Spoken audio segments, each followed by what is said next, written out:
Bonjour, je m'appelle Evelyne Brochu, je vais vous lire un texte de Normand Baillargeon.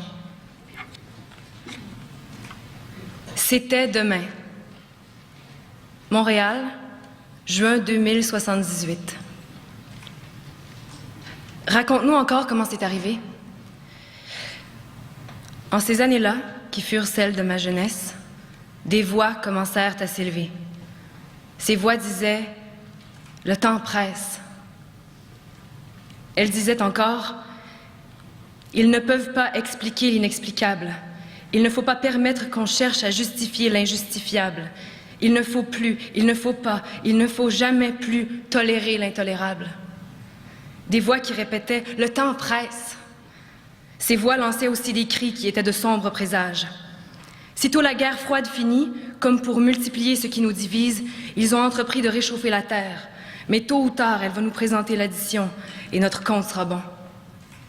Ces voix disaient en colère, ces affamés en haillons qui croupissent aux portes des palais flamboyants, ce sont nos frères, humains. Ces voix disaient terrifiées, si on ne met fin à la guerre, c'est elle qui mettra fin à l'humanité.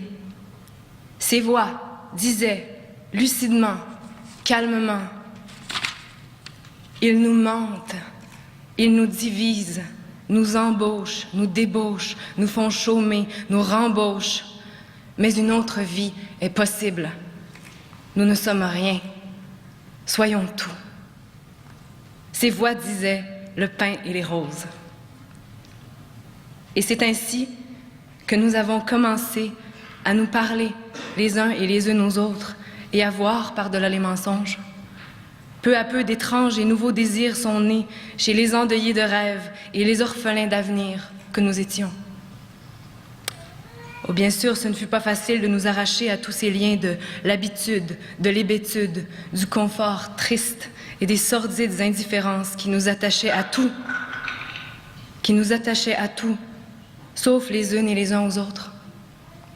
Mais, peu à peu, en soufflant sur la braise du malheur de grandes bouffées de rêves, le feu de la liberté se rallumait. On trancha les premiers liens, on scia les premiers barreaux, on brisa les premières chaînes, avec des lames, des limes et des marteaux qui, comme ces liens, ces chaînes et ces barreaux, étaient depuis toujours en nous, mais sans que nous le sachions. Nous étions alors humains devant ceux qui cassent le monde, et nous n'avions pour seule arme que des yeux pour le voir autrement, que des idées pour le transformer, un langage neuf, encore jamais entendu pour dire que tout cela était possible, et sur nos épaules, le bel oiseau de l'espérance pour raviver notre courage. C'était la nuit, nous serions l'aube. Des poètes nous avaient appris à dire « je » à la millionième personne du singulier. Des milliards d'entre nous apprenaient à dire « je » comme un seul, chacun lié à tous les autres. Le jour approchait. Un grand fleuve de révolte et de colère apparut soudain. Ce fut juste à temps, juste avant qu'il ne soit trop tard. Le temps pressait. Il emporta tout ce qui devait l'être. Les clans, les petitesses, les nations, les États, la torture, les guerres, les classes, le sexisme, l'injustice, la misère, la famine, le racisme et la haine, tout cela. Et plus encore, il le rejeta sur ses berges. Puis le grand fleuve sans nom se déversa dans une immense mer qu'on ne connaissait pas.